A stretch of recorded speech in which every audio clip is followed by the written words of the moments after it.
for efficiency, for good industry, for economy, and above all, safety. We push the poison through land and water, as if to commemorate the slaughter, shared by our not-so-distant ancestry. What difference does it all make to me? People struck fair deals and the country's free. Such thoughts are true genocidal fodder for efficiency. We have trespassed against each boundary that nature set before humanity. We fracked up the witch, we grabbed and got her. So what if the world is getting hotter? Unite your stand or divide all you see for efficiency.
Tell us who you are and what is Standing Rock.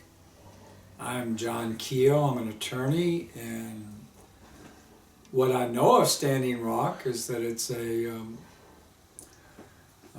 tied in with the Dakota Access Pipeline, and it's an area where they're trying to stop them from accessing the land with their pipeline. That's about all I know of it. Thank you.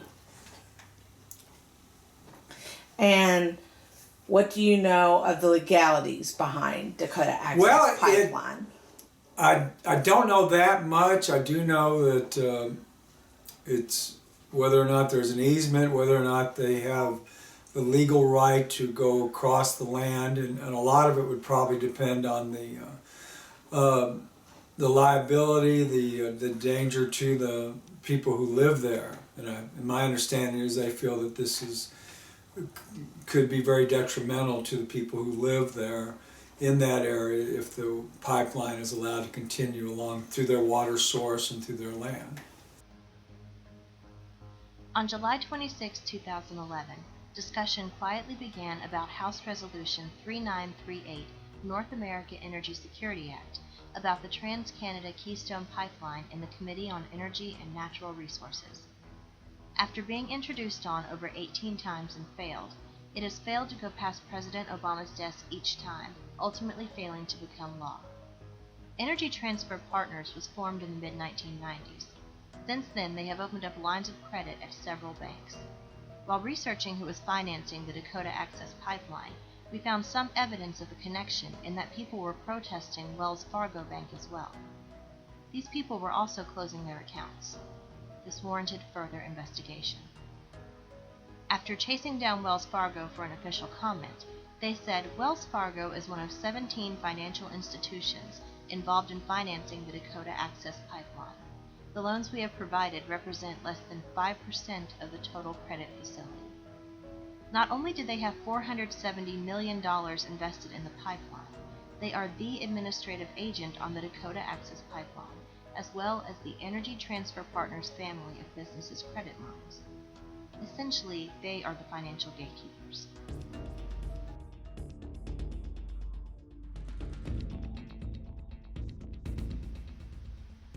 In September of 2014, Joel Ames, tribal liaison of the U.S. Army Corps of Engineers, attempted to set up a meeting with Lost Twin Young. On September 30, 2014, Dakota Access met with the Standing Rock Tribal Council to present the pipeline project as part of a community outreach. Personnel from Dakota Access also spoke with the tribe's Historical Preservation Officer, THPO, Wastwin Young, several times over the course of the next month. At one related meeting, DAPL archaeologists answered questions about the proposed survey work and invited input from Young on any areas that might be of particular tribal interest. The company agreed as well to send the centerline files from its cultural survey to her for review, and did so on November 13, 2014. It never received any response from her. On October 2nd, the USACE also sought to hold an arranged meeting with the Tribal Council and Dakota Access at Standing Rock. When the USACE arrived promptly, Tribal Chairman Archimabald informed them that the enclave had met already and the meeting was over. On October 24th, a letter was sent out to all tribes in potentially affected areas. Although some tribes responded, the Standing Rock Sioux tribe did not. On November 6, 2014, another meeting was held, but since Young was not present, the DAPL was taken off the agenda. In a forwarded email tagged only with FYI by Young sent to Terrence Clothier, Tim Mintz, and Shauna Elk, dated November 13, 2014, from Monica Howard from Energy Transfer Partners, refers to the November 6 meeting between her, Dan Sather, and Young. Ms. Howard asked Ms. Young to review the route of the Keystone XL pipeline attached and report back if there were any known sacred or documented sites. In this chain of emails that go back and forth from Energy Transfer Partners, Keystone Pipeline, Joel Ames, USACE, and Wastwin Young, the only date in which Young responds in this chain is on March 30, 2015, to request a meeting for Dakota Access Pipeline with the U.S. Army Corps of Engineers, with the affected tribes to Tribal Liaison Joel Ames. He responds that they will be setting one up in the future after receiving additional information from the DAPL. The next and final email from Joel Ames on June 24, 2016 was, as again, to Young. He asked again for a time to reach her about DAPL 408 action and the consultation she requested. This email is the last in the chain of emails. The next place Wastwin Young appears is in a pretrial deposition filed August 14, 2015, in which she testifies under oath that the U.S. Army Corps of Engineers failed to cooperate with her on the DAPL. In a summary submitted to the courts on November 16, 2015, Monica Howard testified that she had not met or contacted the Tribal Historic Preservation Officer because that was not usually required of their company. In December of 2015, Wastwin Young left her position as Tribal Historic Preservation Officer with the Standing Rock Sioux Tribal Council.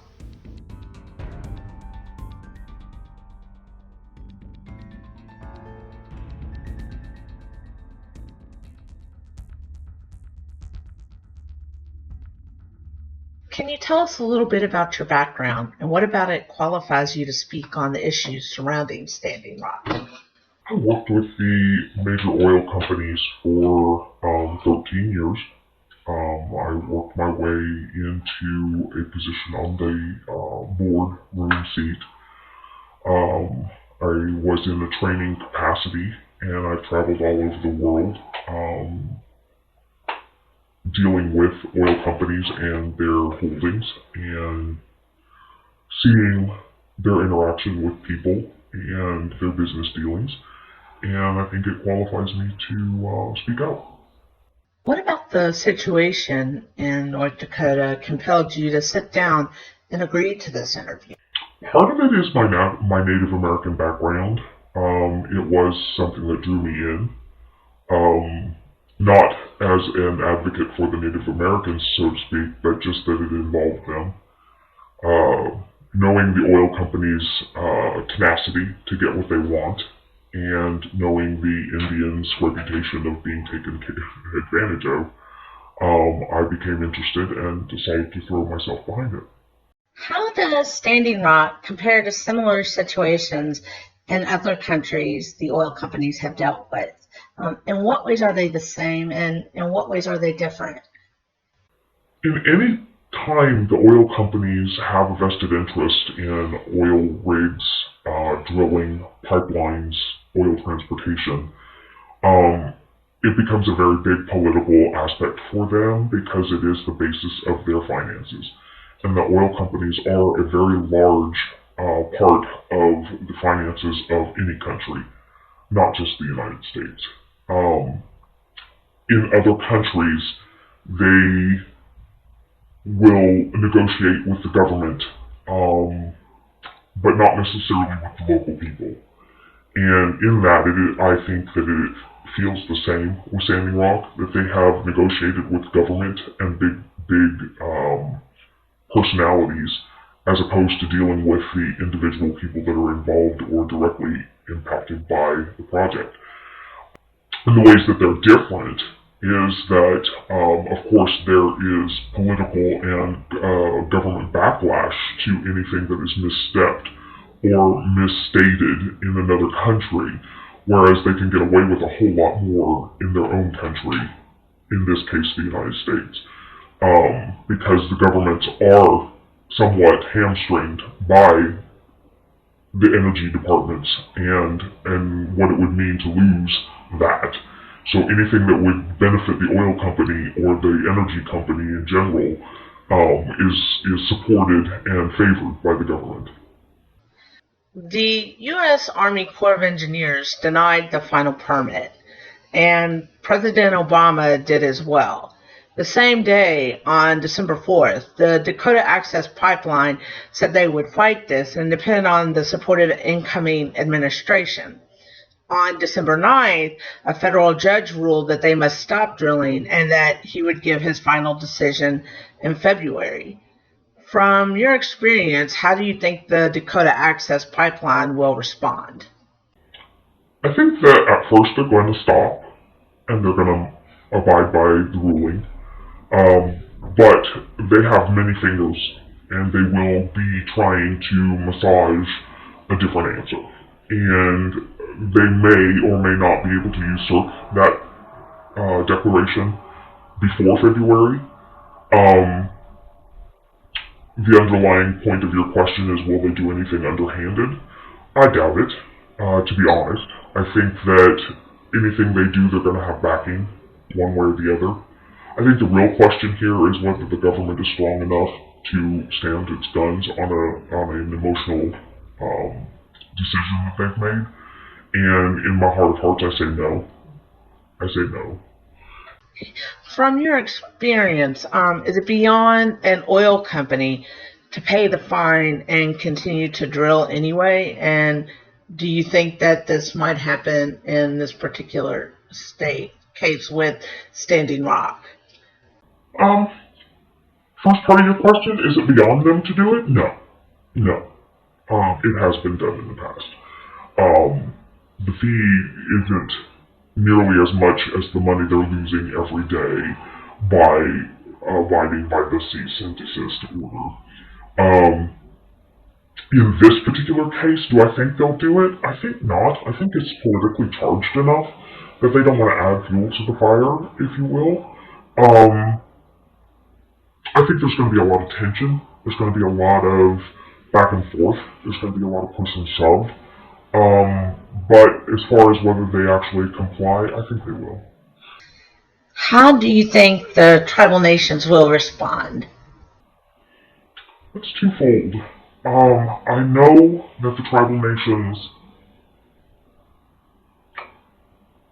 on base level, do not want this pipeline because it is violating their land, their sovereignty, their given rights, and that some underhanded dealings have been done to get to this point in the first place on both sides. So I know that they're going to respond. I don't know which direction the tribal councils are going to respond. I know that the people themselves, the indigenous people to the treaty land, are going to speak out because it affects them directly. And that there is going to end up being not only a political backlash in the United States as far as the government at large, but there's also going to be a political backlash within the Indian nation itself. On a final note, do you think the oil industry cares more about about their bottom line, or do you think they care about the people and how they're affecting them? Ms. McGorkle, that is a very, very, very hard question to answer. Do I think oil companies care about the tribal people? Yes. Just as much as they care about the impact they have on nature and the land around them and the ecology. All of the oil companies put out a lot of money to protect people, and they put out a lot of money to protect the land and the ecology. But on the other side of that, on a scale, what weighs more for them is their profit line, getting what they want. Because what they want has also a double fold. Everything's a double fold. What they want will benefit the United States and the country, Mexico and Canada. The pipeline will benefit them. It will benefit in cost. It will benefit in fuel migration and transportation. But at what cost? And that's where they are at odds with themselves even, because they don't want to hurt the Indian nations. However, they need that pipeline. So the answer is yes and no.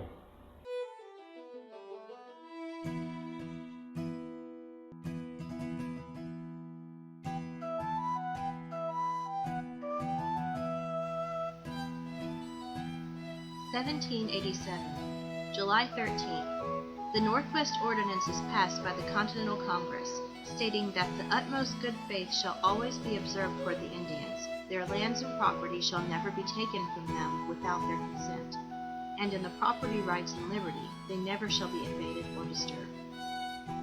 September 17th. The U.S. Constitution is adopted. Article 1, Section 8 grants Congress the power to regulate commerce with foreign nations and among the several states and with the Indian tribes. This establishes a government-to-government relationship with tribes.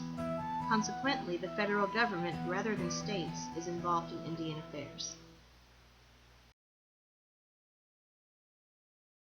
I have been slowly being drawn to this interview through a process of what happened to me in Albuquerque, New Mexico, and in Salem, Oregon, when I was teaching. And that was being drawn to finding out the stories of the cultures in our history that have been disenfranchised since the beginning of our history. The biggest group, in addition to females, has been the Native American. And during that time, I developed a big interest in that. During that period, I also learned that my great-great-grandmother was a member of the Blackfeet tribe.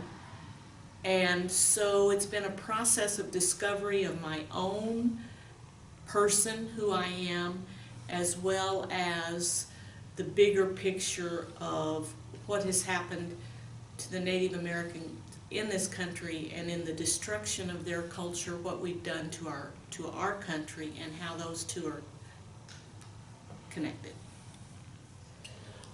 What qualifies you as a historical expert on the Native Americans? Well, I was qualified to teach American history, ironically, because I have a degree in American history. And I taught white man's political history for years until I ended up in New Mexico, living among Native American people whose culture has still survived, and also realizing that there is so much misinformation and no information about the great Native American empires that existed in this country that were destroyed in this march of manifest destiny. And in Albuquerque, New Mexico, I began to research on my own.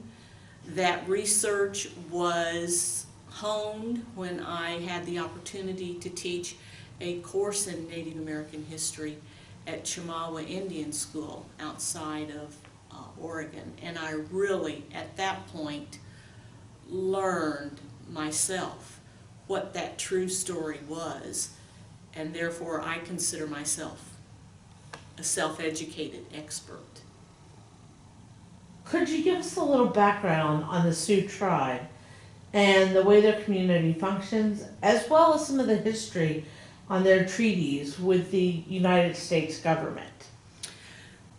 The Sioux are an interesting people. They're actually made up of 3 different tribes. And what their culture was, it was a nomadic culture. They lived on the buffalo, and they lived quite well. Their whole economy was based on the buffalo. And like all Native American tribes, although some of them were more warlike than others, and the Plains people were warriors, they were fighters, they were not peaceful farmers. They roamed the plains and they used the buffalo.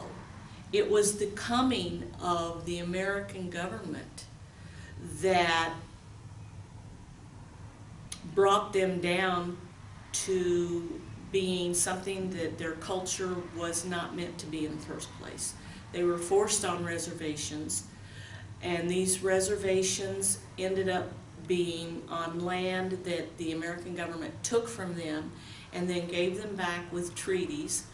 They said they were going to supply all the things they needed to become farmers. That didn't happen.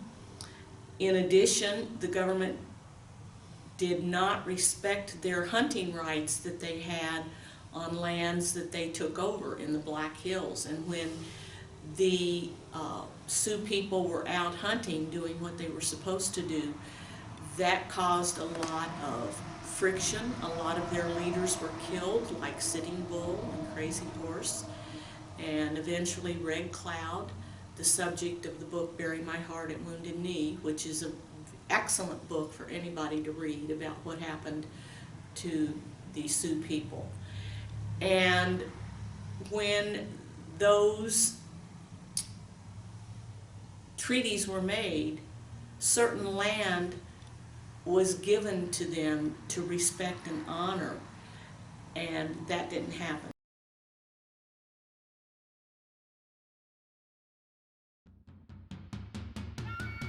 January 25, 2016. Dakota Access announced that it had received permit approval by the North Dakota Public Service Commission. This brought 4-state pipeline closer to construction. They stated hopes to have the pipeline operating by the end of 2016. It would carry just under 500,000 barrels of oil a day from North Dakota to Illinois. July 27, 2016. Attorneys for the Standing Rock Sioux Tribe took their first legal action to block the pipeline to the courts, officially filing a complaint against the U.S. Army Corps of Engineers over its process for granting permits to Dakota Access for the pipeline. They also pressed charges against Dakota Access, and litigation followed. During the first half of 2016, it was clear the Standing Rock Sioux Tribe did not want this pipeline going through their land. Again, the specter of Young is raised. As evidenced in the emails, Joel Ames of the U.S. Army Corps of Engineers reached out many times, perhaps in a failing effort at keeping an injustice such as this from happening. It was during this time the majority of the protesters, volunteers, activists, and other native tribes from throughout the country began to flock to the Osatai Sakowin camp. Tell us a little bit about who you are and what you do and how Standing Rock was brought to your attention. Hi, my name is Leo Flores, and I am a TV producer and filmmaker here in Chicago. Standing Rock was brought to my attention through independent media. Independent media like Democracy Now! And TYT Politics, The Young Turks, Jordan Sheridan. It was really their reporting that brought everything that was happening at Standing Rock to my attention. And I've been a avid supporter and follower of independent media for a really long time now, So it was really their reporting that was very eye-opening and and very shocking, really. And then after that, just seeing a lot of the live feeds and Twitter and Facebook posts from people that were in camp, especially on the day when the assault happened on the bridge, when the Morton County Sheriff's Police assaulted the water protectors with rubber bullets, water cannons in below freezing weather, and also pepper spray. So it was really the independent media's coverage of this event that brought it all to my attention. What compelled you to go? What was camp life like? What compelled me to go was, again, just the coverage of what was happening there. And, for years now, you've just been seeing the way that multinational corporations, especially oil corporations, have pretty much they run our government, they run the world. And also seen the way that the police have been militarized since the Iraq War. Just everything, and then also just the way that the First Amendment, our right to protest peacefully, has just been trampled over the last couple of years, or the last decade, really. In my opinion, all of that culminated to this one event of you have the native people of that land being pushed around by a multinational corporation and the police. And yeah, it just all kind of hit the fan, really.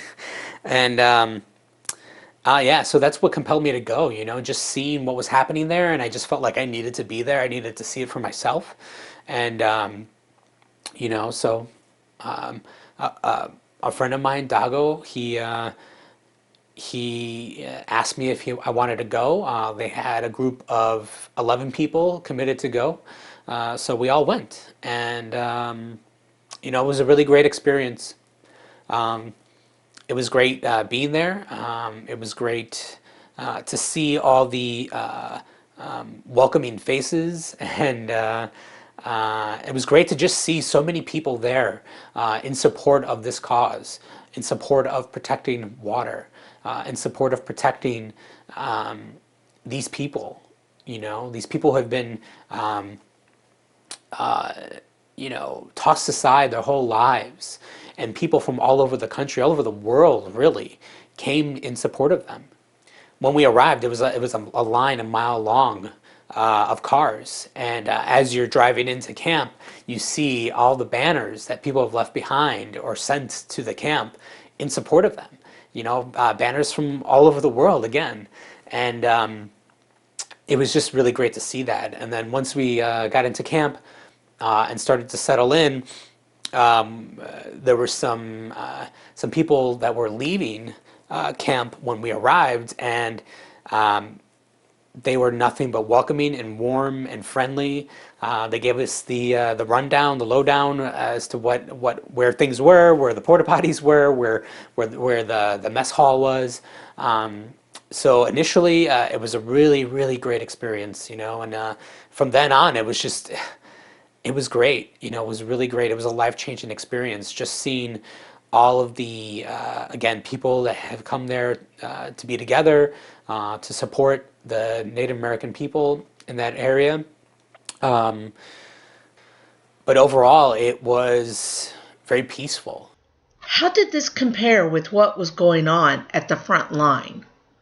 People would just go to the areas where the police were either barricading the road or, set up razor wire across the small little river by Turtle Island. And people would just sit and pray and talk. Some people even, would shout at the police, in defiance, which is their right to do so. They weren't being violent. They were just expressing their displeasure of what was happening there,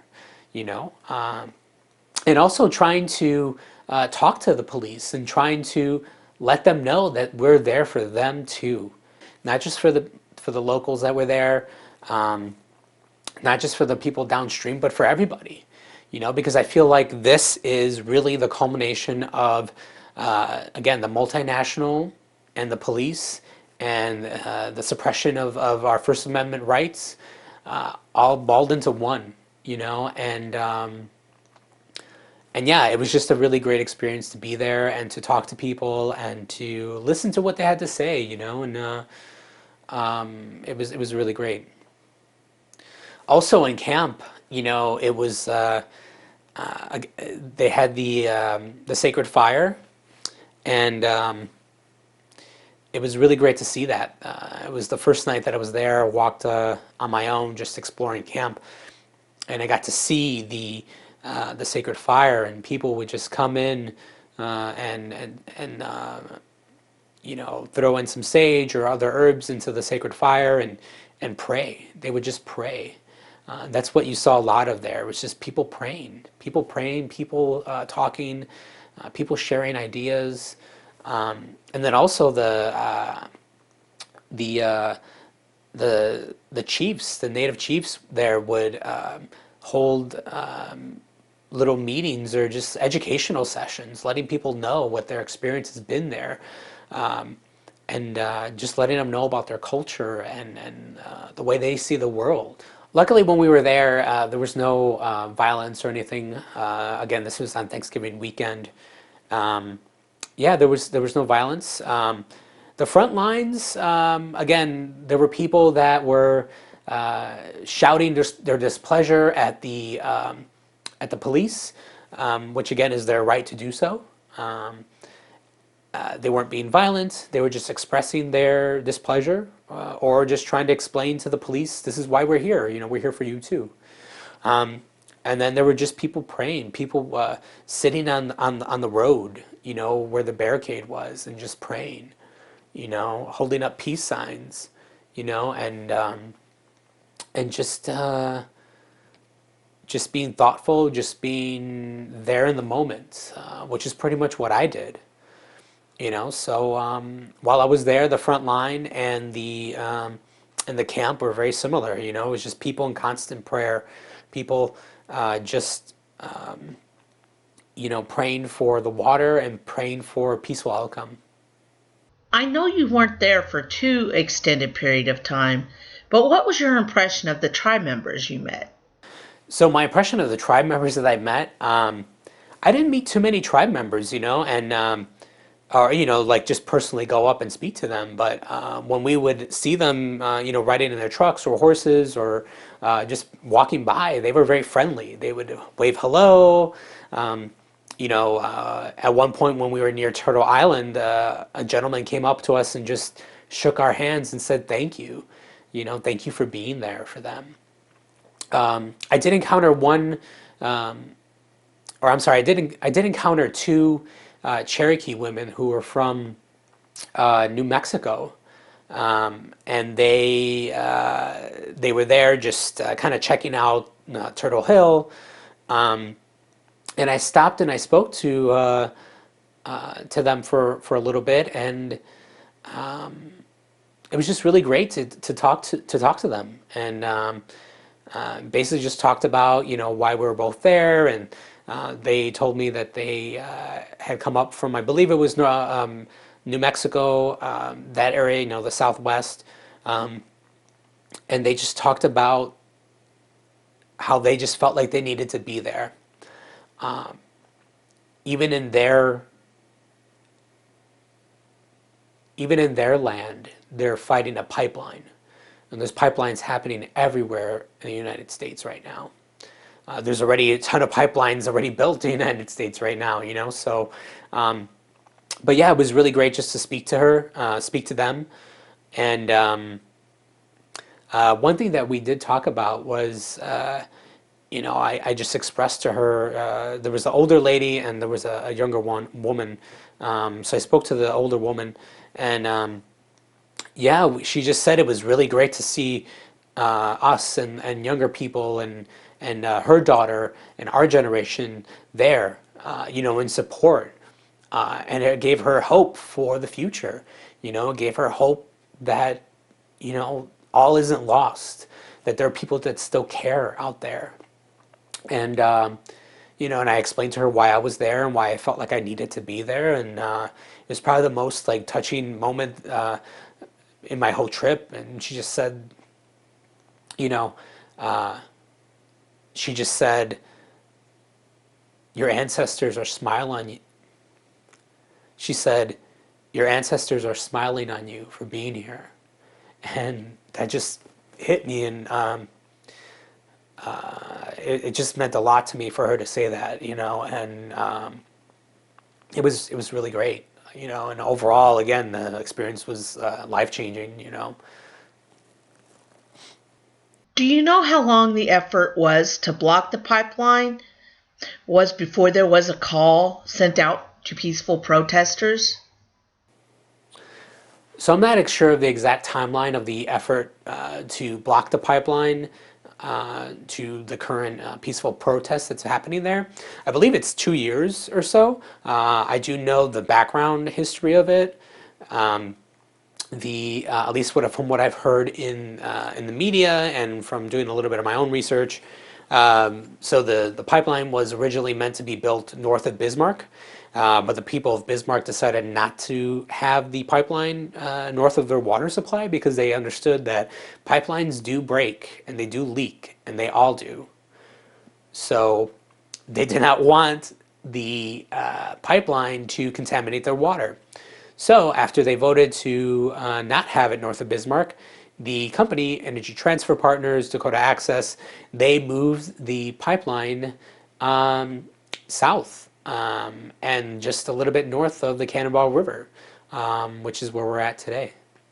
Were you a witness to any actions by militarized law enforcement or private security teams put in place by Dakota Access that you would consider violent or aggressive? So I was not witness to any of the violent actions at the hands of the militarized police of Morton County. But they definitely were militarized. They had armored vehicles, barricades.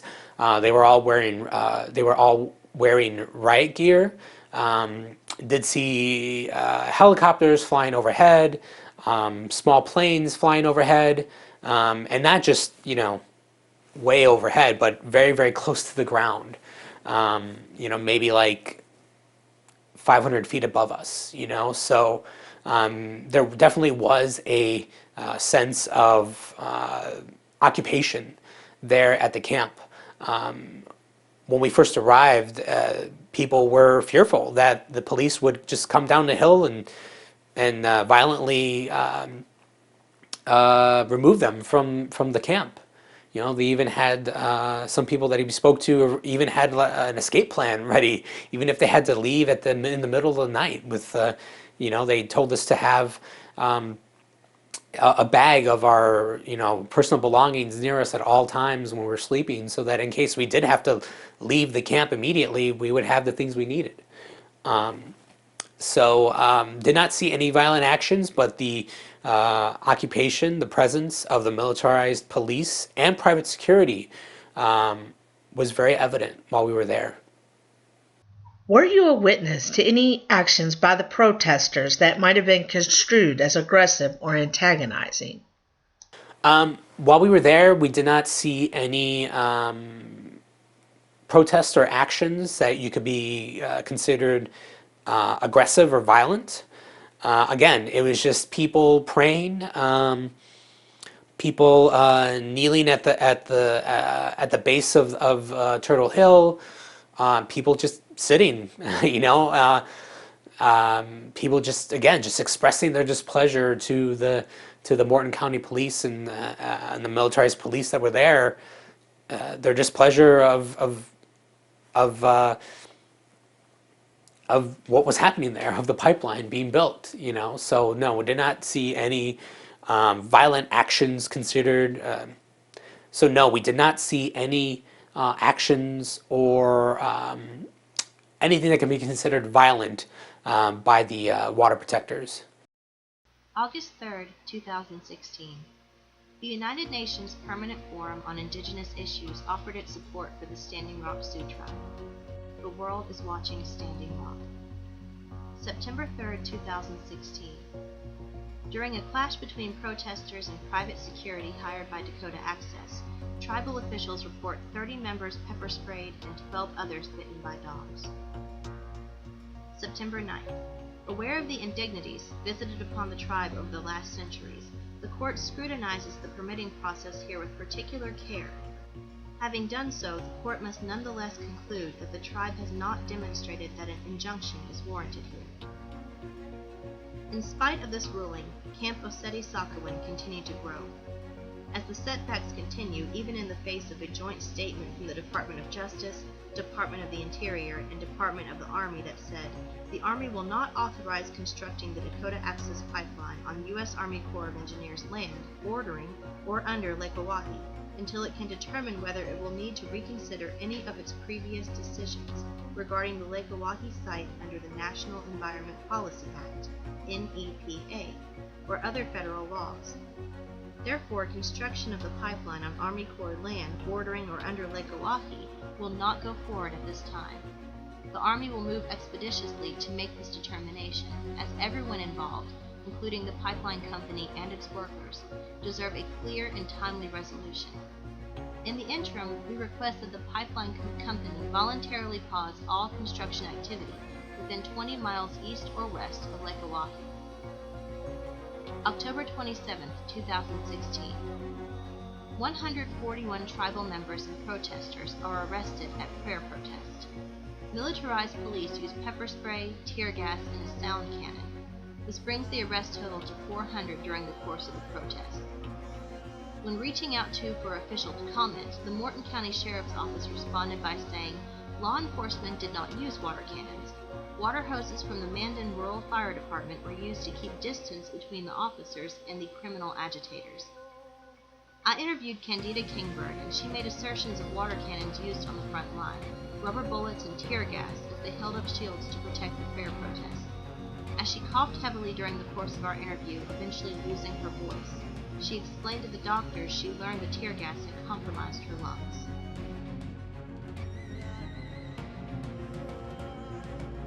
All the protesters want is for the tribal lands to be respected.